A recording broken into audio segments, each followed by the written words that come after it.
بسم اللہ الرحمن الرحیم یا رب لک الحمد کما ینبغی لجلال وجہک وعظیم سلطانک اللہم صلی علی محمد وآلہ وبارک وسلم۔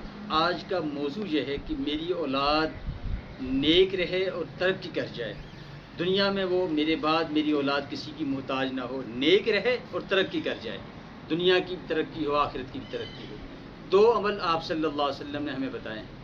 نمبر ایک تو یہ ہے کہ وہ شخص فجر کی نماز کے بعد کوشش کرے کہ ہمیشہ سبحان اللہ و بحمدہ سبحان اللہ العظیم اس کو بھی کثرت سے پڑھا کرے، اور دن کے اندر ایک دعا ہے قرآن پاک کی آیت ہے ربنا ھب لنا من ازواجنا وذریاتنا قرۃ اعین وجعلنا للمتقین اماما۔ ہر نماز میں 3 مرتبہ پڑھ لے اس کو، اور کوشش کرے کہ صبح و شام جو ہے اس دعا کو 7 مرتبہ پڑھ لے، ہر نماز میں 3 دفعہ، صبح شام 7 مرتبہ۔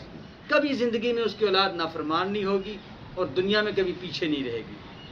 ایک تو اس عمل کو اپنی زندگی کا حصہ بنائے۔ دوسرا، جب آپ کے بچے 4 سے 5 سال کے ہو جائیں انہیں اعمال کی طرف لائیں، چھوٹی چھوٹی دعائیں نبی پاک صلی اللہ علیہ وسلم کی جو کھانے کی ہیں، کپڑے پہننے کی ہیں، جو ہماری زندگی کی جو بھی دعائیں ہیں آپ صلی اللہ علیہ وسلم کی، وہ 4-5 سال کی عمر سے بچے کو سکھانا شروع کریں۔ جب 10 سال کا آپ کا بچہ ہو جائے، بچی ہو یا بچہ، انہیں آپ نماز کا پابند بنا دیں، صبح و شام جو آپ صلی اللہ علیہ وسلم کی دعائیں انہیں پابند بنا دیں۔ زندگی میں آپ کی اولاد کبھی کسی کی محتاج نہیں رہے گی۔ الحمدللہ رب العالمین۔